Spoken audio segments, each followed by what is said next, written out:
வாங்க இன்றைக்கி என்னென்ன சமையல்னு பார்த்தீங்கன்னா இது பார்த்தீங்கன்னா மீன் குழம்புக்கு 5 கிலோ மீன் குழம்பு கூடவே பார்த்தீங்கன்னா சிக்கன் குழம்பு செய்ய போகிறோம். அதுக்கு தான் பார்த்தீங்கன்னா எல்லாம் ரெடி பண்ணி இருக்கிறேன். நான் மட்டும் இல்லாமல் இன்றைக்கி கூடவே அம்மாவும் சமைக்க போகிறாங்க. இன்றைக்கி பாருங்கள் மீன் தான் சமைக்க போகிறோம். மீன் வாங்குறதுக்காக கடைக்கு வந்தாச்சுங்க. கடையில் பார்த்தீங்கன்னா அம்மா தாங்க மீன் வாங்க போகிறாங்க. எனக்கு பார்த்தீங்கன்னா அந்தளவுக்கு மீன் எந்தெந்த மீனும் தெரியாது, வாங்கிறதுக்கும் தெரியாதுங்க. அதனால பார்த்தீங்கன்னா அம்மா தான் எப்பயுமே மீன் வாங்கிட்டு வந்து சமைச்சு கொடுக்குவாங்க. அதே போல் தாங்க இன்றைக்கும் அம்மா வாங்கின மீனில் பார்த்திங்கன்னா அந்தளவுக்கு வந்து முள் இருக்காது, ரொம்ப ரொம்ப டேஸ்ட்டாக இருக்குங்க. அதே போல் தாங்க இன்றைக்கும் பார்த்து எங்களுக்காக மீன் வாங்கிக்கிறாங்க. இது பார்த்திங்கன்னா பாப்புலேட்டும் அதுக்கப்புறமா இன்னொரு மீன் வாங்கிட்டு வந்தாங்க. அது பேர் பார்த்திங்கன்னா எனக்கு தெரியல, உங்களுக்கு தெரிஞ்ச சொல்லுங்கள். இதோட பேர் பார்த்திங்கன்னா ஒரு ஊரில் ஒரு மாதிரி பேர் சொல்லுவாங்க. எங்கள் ஊரில் பார்த்திங்கன்னா நாங்கள் பாப்புலேட் அப்படின்னு சொல்லுவாங்க. இந்த மீன் தான் அது. இது பார்த்திங்கன்னா முள் பார்த்திங்கன்னா அந்தளவுக்கு இருக்காது. என்ன ஒன்று கொஞ்சம் கொழுப்பு இருக்கும். அந்த கொழுப்போடு சாப்பிட்றதுக்கு எங்கள் வீட்டில் எல்லாருக்குமே ரொம்ப ரொம்ப பிடிக்குங்க. அதனால பார்த்திங்கன்னா அந்த மீனே வாங்கியாச்சு. நான்வெஜ் பார்த்திங்கன்னா சாப்பிட்றதுலே மீன் வந்து ரொம்ப ரொம்ப ஹெல்த்திங்க. மீன் வாங்கிட்டு சிக்கன் கடைக்கு வந்துட்டாங்க. சிக்கனும் வாங்கின்னு வீட்டுக்கு வந்தாச்சு. இதுக்கப்புறம் என்ன சமைக்க வேண்டியது தான். பெரிய பர்த்தனில் எண்ணெய் சூடானதுக்கப்புறமா 1 டேபிள் ஸ்பூன் அளவுக்கு கடுகு. இது பார்த்திங்கன்னா மீன் குழம்புக்கு ஆல்ரெடி ரெடி பண்ணி வச்சுட்டேன். இது பார்த்திங்கன்னா சிக்கன் குழம்புக்கு. மீன் வந்து 4 கிலோ மீன். இப்போ பாருங்கள் எண்ணெய் நல்லா சூடானதுக்கப்புறம் கட் பண்ணி வச்சுக்கிறேன் பெரிய வெங்காயம் சேர்த்துக்கலாம்.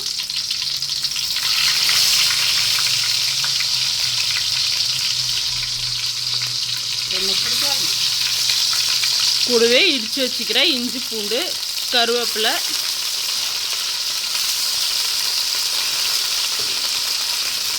இதெல்லாம் போட்டு நல்லா மிக்ஸ் பண்ணிக்கலாம்.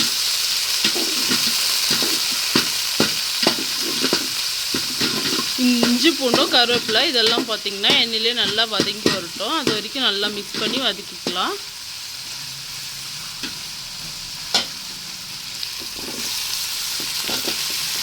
தக்காளி சேர்த்துக்கலாம். இது பார்த்திங்கன்னா 1/2 கிலோ அளவுக்கு தக்காளி கட் பண்ணி வச்சுக்கிது, அதெல்லாம் சேர்த்துக்கலாம்.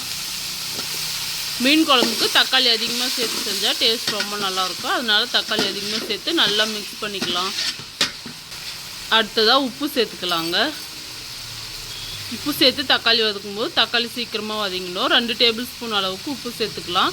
அதுக்கப்புறமா குழம்பு டேஸ்ட் பண்ணி பார்த்துட்டு தேவையானதை இன்னும் கொஞ்சம் சேர்த்துக்கலாம். உப்பு சேர்த்துட்டு நல்லா மிக்ஸ் பண்ணிக்கோங்க. தக்காளி பார்த்திங்கன்னா நல்லா வதங்கணும், சாஃப்டாக வதங்கி வரணும். அந்த அளவுக்கு நல்லா மிக்ஸ் பண்ணி வதக்கிக்கலாம். இந்த ஸ்டேஜில் க்ளீன் பண்ணி வச்சுக்கிற கொத்தமல்லி சேர்த்துக்கலாம். இப்போ தக்காளி நல்லா வதங்கட்டுங்க, அதுக்கப்புறம் பார்க்கலாம். இது பார்த்திங்கன்னா களிக்கு உடை பிடிச்சி வச்சாச்சு. தண்ணி நல்லா கொதிக்கிட்டோம், அதுக்கப்புறம் பார்க்கலாம். இது பாருங்கள் தக்காளி நல்லா வதங்கிடுச்சு. இந்த அளவுக்கு நல்லா வதங்கணுங்க. இப்போ மிளகாய் தூள் சேர்த்துக்கலாம். 2 டேபிள் ஸ்பூன் அளவுக்கு மிளகாய் பொடி சேர்த்துக்கலாங்க. இதுக்கப்புறமா குழம்பு தூள் சேர்த்துக்க போகிறோம். மீன் குழம்பு மசாலா மிளகாய் தூள் சேர்த்துட்டு நல்லா மிக்ஸ் பண்ணிக்கலாம். இப்போ மீன் குழம்பு மசாலா சேர்த்துக்கலாங்க. இது பார்த்திங்கன்னா 2 டேபிள் ஸ்பூன் அளவுக்கு சேர்த்துக்கலாம். இதையும் சேர்த்துட்டு நல்லா மிக்ஸ் பண்ணிக்கலாம். இதுவும் எண்ணெயில் பார்த்திங்கன்னா நல்லா வதங்கணும். ஒரு வாட்டி நல்லா மிக்ஸ் பண்ணி வதக்கிக்கலாம். இதுக்கப்புறமா கரைச்சி வச்சுக்கிற புளி சேர்த்துக்கலாம். மீன் குழம்பு பார்த்திங்கன்னா புளி கொஞ்சம் அதிகமாக சேர்த்தா டேஸ்ட் நல்லாயிருக்கும். அதனால கொஞ்சம் அதிகமாக சேர்த்துக்கலாம்.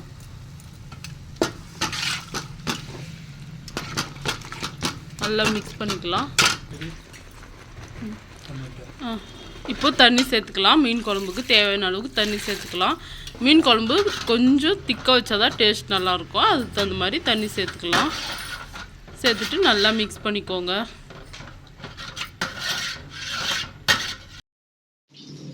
சிக்கன் பார்த்திங்கன்னா மசாலாலாம் போட்டு தோசைக்கல்லில் போட்டு இப்போ பார்த்திங்கன்னா கொஞ்சமாக கருவேப்பிலை போட்டு நல்லா வந்து மிக்ஸ் பண்ணிக்கலாம். இதை வந்து திருப்பி போட்டுக்கலாம். எண்ணெய் போட்டு டீப் ஃப்ரை பண்ணுறதோடு இது போல் ஷாலோ ஃப்ரை பண்ணால் டேஸ்ட் வந்து ரொம்பவே நல்லாயிருக்கும். இதெல்லாம் நல்லா வெந்ததுக்கப்புறமா பார்க்கலாம். நல்லா இருக்கு பாருங்கள், கலர்ஃபுல்லாக சாப்பிட்றதுக்கு பார்த்திங்கன்னா ரொம்ப ரொம்ப டேஸ்ட்டாக இருக்கும். கொஞ்சம் நேரம் நல்லா வேணும், அதுக்கப்புறம் பார்க்கலாம். மீன் குழம்பு பார்த்திங்கன்னா நல்லா கொதிச்சிச்சு. இப்போ மீனை போட்டுக்கலாம். இது பார்த்திங்கன்னா 4 கிலோ பாப்புலேட் மீன்.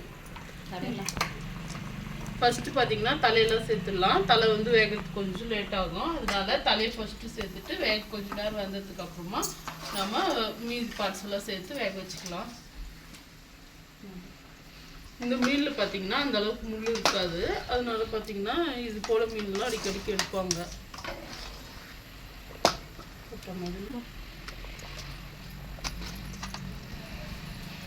மீன் போட்டுட்டு உடனே நல்லா மிக்ஸ் பண்ணிக்கோங்க. கொஞ்சம் நேரம் வெந்ததுக்கப்புறம் மிக்ஸ் பண்ணால் மீனெல்லாம் நல்லா உடஞ்சி போயிடும். அதனால போட்டதுலேயே மிக்ஸ் பண்ணிக்கலாம்.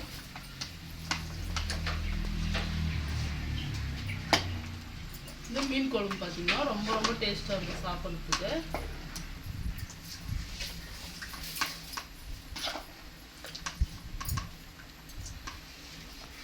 மீன் குழம்புக்கு இந்த அளவுக்கு தாங்க தண்ணி வச்சுக்கணும். ரொம்ப அதிகமாக வச்சுட்டாலும் டேஸ்ட் நல்லா இருக்காது. மீன் முழுகிற அளவுக்கு தண்ணி நொய் ஊற வச்சுருந்தேன் 1/2 மணி நேரத்துக்கு முன்னாடியே. இதை பார்த்தீங்கன்னா அரிசி நல்லா கொச்சதுக்கப்புறம் இந்த தண்ணியிலே சேர்த்துடலாம். மீன் குழம்புக்கு களிக்கும் ரொம்ப நல்லாயிருக்கும். அதனால் களி தான் இன்றைக்கி செய்ய போகிறோம்.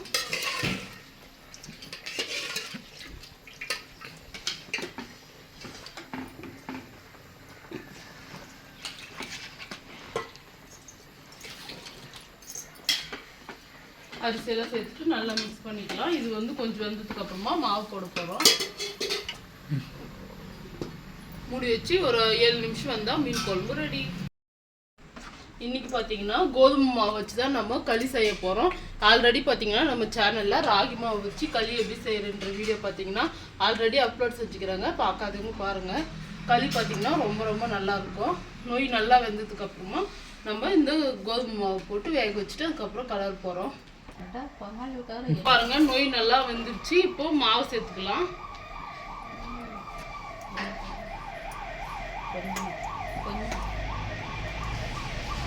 இந்த அளவுக்கு போதுங்க. இது நல்லா வெந்ததுக்கு அப்புறமா களி வந்து கலரிக்கலாம். மீன் குழம்பு இந்த அளவுக்கு நல்லா தளன்னு கொதிச்சு வரணுங்க.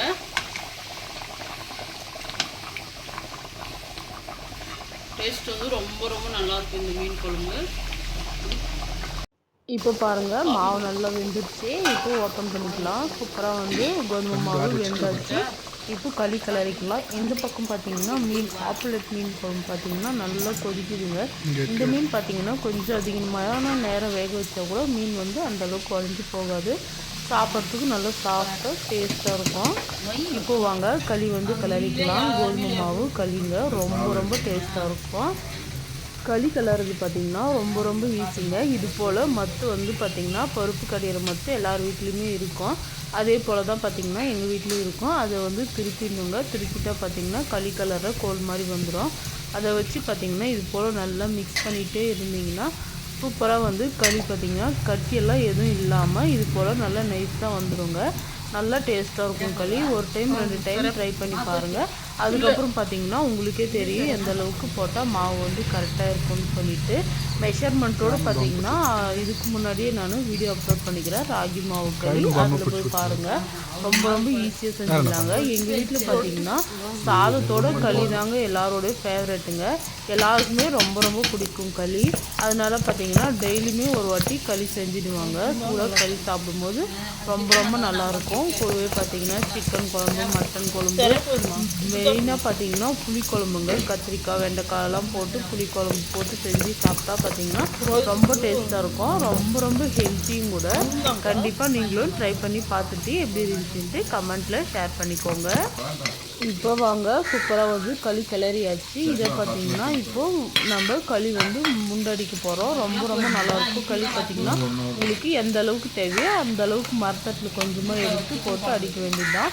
ரொம்ப ரொம்ப ஈஸிங்க. இது பார்த்திங்கன்னா கோதுமை மாவு களி. இது போல் நல்லா கட்டியெல்லாம் இல்லாத மாதிரி நல்லா நைஸாக கலரிட்டு அதுக்கப்புறமா பார்த்திங்கன்னா கொஞ்சமாக களி எடுத்துக்கோங்க. உங்களுக்கு எந்த அளவுக்கு உருண்டை தேவையோ அந்த அளவுக்கு எடுத்துகிட்டு தண்ணி கையில் நல்லா தண்ணி அப்ளை பண்ணிவிட்டு நம்ம அடித்து எடுக்கும்போது பார்த்திங்கன்னா சூடெல்லாம் பார்த்திங்கன்னா அந்த அளவுக்கு இருக்காது.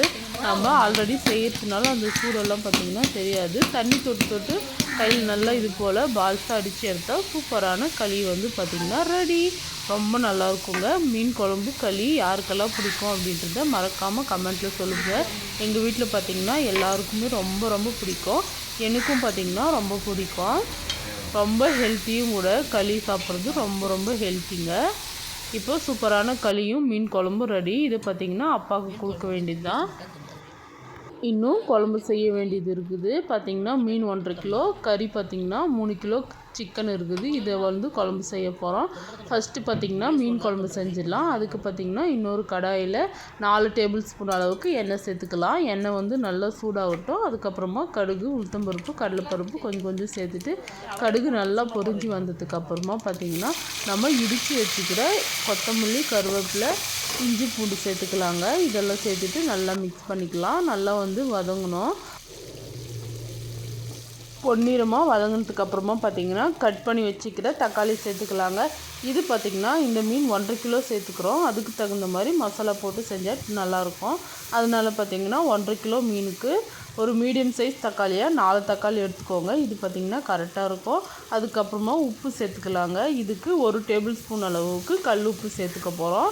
அதுக்கப்புறமா குழம்பு செஞ்சுட்டு அதுக்கப்புறமா டேஸ்ட் பார்த்துட்டு கூட பத்தலைன்னா கொஞ்சமாக சேர்த்துக்கலாங்க. அதிகமாக சேர்த்துட்டா நல்லா இருக்காது. தக்காளி வந்து வதங்கினதுக்கு அப்புறமா மிளகாய் பொடி சேர்த்துக்க போகிறோம். இதுக்கு பார்த்திங்கன்னா 2 டேபிள் ஸ்பூன் மிளகாய் பொடி, 1 டேபிள் ஸ்பூன் அளவுக்கு குழம்பு தூள் சேர்த்துக்க போகிறோம். மீன் குழம்பு மசாலா அது இருக்குங்களா, அது சேர்த்துட்டு நல்லா மிக்ஸ் பண்ணிவிட்டு நல்லா வதக்கிக்கலாங்க. இந்த மசாலா இருக்கிற எண்ணெய்லாம் பிரிஞ்சு நல்லா வதங்கி வரணுங்க. பச்சை வாசனைலாம் போய் நல்லா வதங்கி வந்தால் தான் மீன் குழம்பு டேஸ்ட் வந்து ரொம்ப ரொம்ப நல்லாயிருக்கும். நல்லா மிக்ஸ் பண்ணி வதக்கினதுக்கப்புறமா நம்ம ஆல்ரெடி கரைச்சி வச்சுருக்க புளியை சேர்த்துக்கலாம். பெரிய லெமன் சைஸ் புளியை எடுத்துக்கிறாங்க. இதை பார்த்திங்கன்னா தண்ணியில் நல்லா கரைச்சிட்டு சேர்த்துக்கலாம். எப்பயும் போல தாங்க மீன் குழம்பு தண்ணியை வச்சா டேஸ்ட் நல்லா இருக்காது. அதனால் கொஞ்சம் திக்காக வச்சுக்கலாங்க. இது போல் செஞ்சால் டேஸ்ட் வந்து ரொம்ப ரொம்ப நல்லாயிருக்கும்.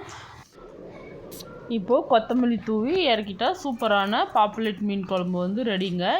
ரொம்ப ரொம்ப டேஸ்ட்டாக இருக்கும். கண்டிப்பாக நீங்களும் இதே போல் செஞ்சு சாப்பிட்டு எப்படி இருந்துச்சுன்ட்டு மறக்காமல் கமெண்ட்டில் ஷேர் பண்ணிக்கோங்க.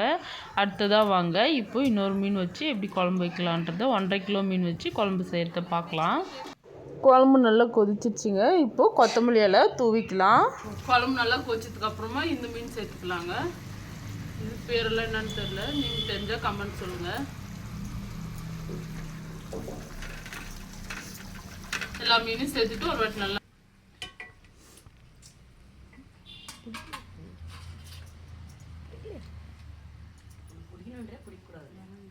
மீனெல்லாம் போட்டு நல்லா மிக்ஸ் பண்ணிக்கலாம். மீன் நல்லா வேகட்டும்.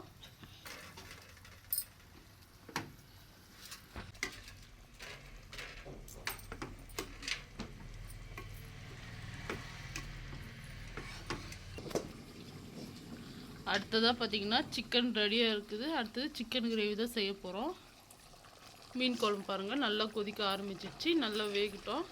அடுத்ததாக சிக்கன் கிரேவி செஞ்சுக்கலாம்.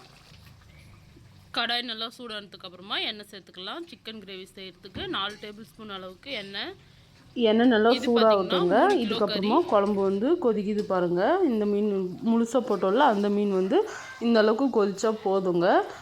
ஆஃப் பண்ணிடலாம். இப்போ பாருங்கள் எண்ணெய் சூடாகட்டும். இது நம்ம பாப்புலேட் மீன் குழம்பு வச்சோம்ல, அது பார்த்திங்கன்னா எந்த அளவுக்கு சூப்பராக இருக்குதுன்னு சொல்லிட்டு பாருங்கள் ஃப்ரெண்ட்ஸ். அடுத்ததாக எண்ணெய் சூடானதுக்கப்புறமா கடுகு சேர்த்துக்க போகிறோம்.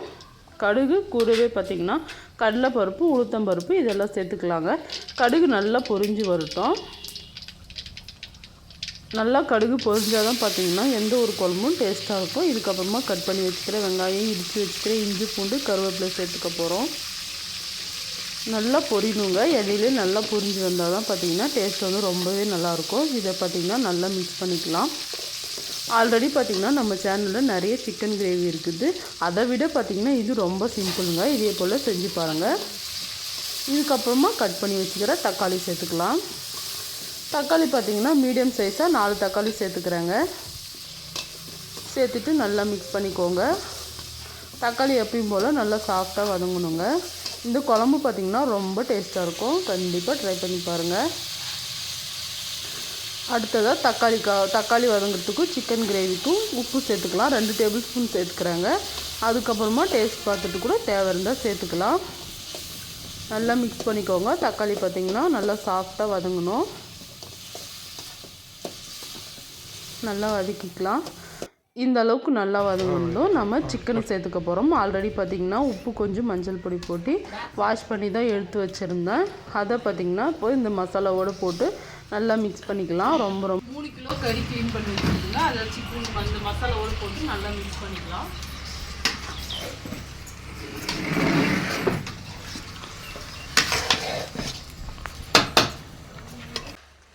கறி பார்த்திங்கன்னா நல்லா வதங்கட்டும். இந்த பக்கம் குழம்பு வந்து ரெடிங்க. சூப்பர் டேஸ்ட்டாக இருக்குங்க. அந்த மீன் குழம்பை விட இது வந்து கொஞ்சம் டிஃப்ரெண்ட்டாக இருக்கும். ஆனால் டேஸ்ட் வந்து ரெண்டுமே ரொம்ப நல்லா இருக்குங்க. இந்த பக்கம் பார்த்திங்கன்னா சிக்கன் வந்து வதங்க ஆரம்பிச்சிச்சுங்க. சிக்கனில் நம்ம எப்பயும் போல் தண்ணியே சேர்த்துக்கவே கூடாதுங்க. சிக்கன் வதங்கும் போதே பார்த்திங்கன்னா அதிகமான தண்ணி வரும். அந்த தண்ணியிலே நம்ம கிரேவி செஞ்சுக்கலாங்க. அது எக்ஸ்ட்ரா வந்து தண்ணியெல்லாம் எதுவும் சேர்த்துக்கல. ஏன்னு பார்த்திங்கன்னா நம்ம மீன் குழம்புலாம் செஞ்சதுனால நம்ம அதிகமாக தண்ணி சேர்த்து செய்யலை. இப்போ பாருங்கள், இந்த மீன் குழம்பு ஆல்ரெடி கொதித்து சூப்பராக வத்திருச்சு இல்லையா? அந்த குழம்புக்கு பார்த்திங்கன்னா கொஞ்சமாக கொத்தமல்லி இலை தூவி இறக்குனா ரொம்ப டேஸ்ட்டான மீன் குழம்பு ரெடிங்க. அவ்வளோதாங்க, கொத்தமல்லி தூவி இறக்கி மூடி வச்சிடலாம். இது ஒரு பக்கம் இருக்கட்டும். இப்போ வாங்க சிக்கன் கிரேவி எந்த ஸ்டேஜில் இருக்குதுன்னு சொல்லிட்டு பார்த்துடலாம். சிக்கன் பார்த்திங்கன்னா ஆல்ரெடி சூப்பராக குக் ஆகிடுச்சு. இப்போ பாருங்கள், இதை ஒரு வாட்டி நல்லா மிக்ஸ் பண்ணிவிட்டு அவ்வளோதாங்க, காரத்தூள் போட வேண்டியது தான். ரொம்ப ரொம்ப டேஸ்ட்டாக இருக்கும். காரத்துக்கு பார்த்திங்கன்னா 3 டேபிள் ஸ்பூன் அளவுக்கு மிளகாய் பொடி சேர்த்துக்க போகிறோங்க. இது பார்த்திங்கன்னா இந்த காரம் வந்து இந்த சிக்கன் கிரேவிக்கு கரெக்டாக இருக்குங்க. அதிகமாக சேர்த்துட்டோம் அப்படின்னா குட்டி சாப்பிட மாட்டாங்க. அதனால பார்த்திங்கன்னா மீடியமான காரம் வந்து கரெக்டாக இருக்கும் இந்த காரம். இப்போ இந்த மிளகாய் பொடி போட்டு நல்லா மிக்ஸ் பண்ணி வற்ற வச்சு இறக்குனா ரொம்ப டேஸ்ட்டான சிக்கன் கிரேவி வந்து ரெடி ஆகிடுங்க. ரொம்ப சிம்பிளாக செஞ்சிடலாம். சமைக்கவே தெரியாதவங்க கூட டக்குன்னு இது போல் செஞ்சு சாப்பிட்டு பாருங்கள். டேஸ்ட் வந்து வேறு லெவலில் இருக்கும். உங்களை யாருமே சமைக்க தெரியாதவங்கன்னே நினைக்க மாட்டாங்க. அந்தளவுக்கு டேஸ்ட் வந்து வேறு லெவலில் இருக்கும். கண்டிப்பாக நீங்களும் இதே போல் செஞ்சு சாப்பிட்டு எப்படி இருந்துச்சுன்ட்டு மறக்காமல் கமெண்ட் பண்ணிக்கோங்க. அவ்வளோதாங்க, கொத்தமல்லி இலை தூவி இறக்கினா சிக்கன் கிரேவி ரெடி. அடுத்ததாக பாப்புலேட் குழம்பும் ரெடி பண்ணிட்டோம். அடுத்ததாக பார்த்திங்கன்னா நம்ம முழு மீனை போட்டு குழம்பு வச்சுருந்தோம்ல அது. சூப்பரான இந்த வீடியோ உங்களுக்கு பிடிச்சிருக்கும்னு நினைக்கிறேன். பிடிச்சிருந்தா மறக்காமல் சமையல் செய் சேனலை லைக் பண்ணுங்கள், ஷேர் பண்ணுங்கள், கமெண்ட் பண்ணுங்கள். அடுத்த ஒரு சமையல் வீடியோவில் பார்க்கலாம் ஃப்ரெண்ட்ஸ். அது வரைக்கும் பாய்.